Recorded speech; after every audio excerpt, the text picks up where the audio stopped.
క్రీస్తుని నువ్వు ఈ లోకానికి చూపించగలిగావా అంటే, ఎలా చూపించాలండి క్రీస్తుని? నా శరీరాన్ని కోసేయాలా? నా రక్తాన్ని అంత బయటికి తీసి చూపించాలా? అవసరం లేదు. నీ ప్రవర్తన, నీ జీవితం, నీ బ్రతుకు క్రీస్తును ప్రతిబింబింప చేయాలా?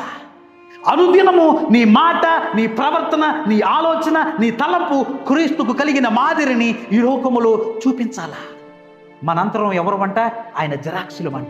దేవుణ్ణి ఎవరు చూడలేదు కాబట్టి నీవు ఈ లోకానికి ఆ గాడిద ఏ విధంగా క్రీస్తును మోసుకెళ్ళిందో నీవు కూడా ఆ విధంగా చూపించినప్పుడే ఆ కింగ్ని నువ్వు ఈ లోకానికి చూపించగలవు.